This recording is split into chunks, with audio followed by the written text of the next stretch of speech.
A new poll tonight shows Mitt Romney holding the lead heading into the South Carolina primary next week. Romney's at 29%, followed by Newt Gingrich and Ron Paul. Gingrich and Rick Perry have tried to make an issue of Romney's previous career running a company called Bain Capital. Romney says Bain created jobs. His opponents say it killed them. We asked Wyatt Andrews to give us an impartial view. Bain Capital began 28 years ago when Mitt Romney and two partners raised $37 million with a plan to buy undervalued companies, build them up, and sell them for a profit. It's called private equity investing, and in a business where profit is the only measure of success, Bain's explosive growth into a $65 billion company is seen within the industry as spectacular. How did you view Bain at the time? Juggernaut. They had a tremendous reputation for excellence. Rick Rickertson, who runs a private equity firm in Washington, admits he watched with envy as Romney and Bain scored hit after hit with corporate acquisitions: Staples Office Supplies, Domino's Pizza, Sports Authority. In 2000, the year after Romney left Bain, this Deutsche Bank analysis said Bain's yearly investment returns averaged 88%, when 25% was the industry standard.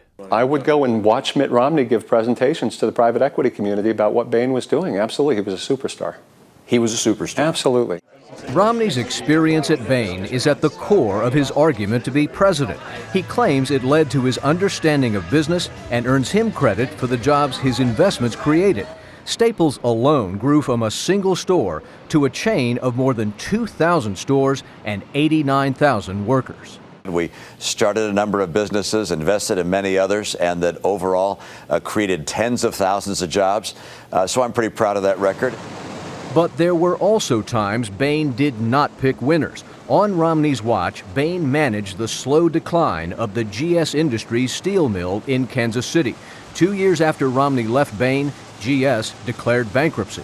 They just made up their mind that they were going to shut it down.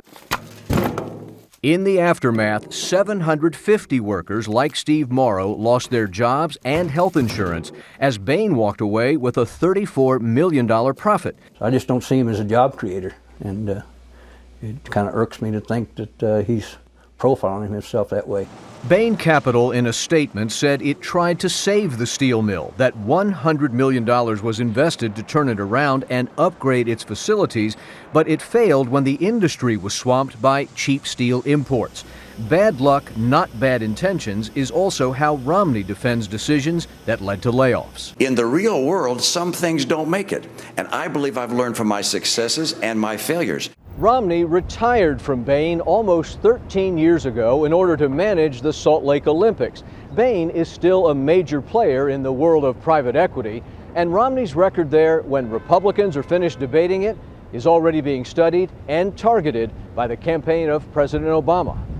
Wyatt Andrews, CBS News, Washington.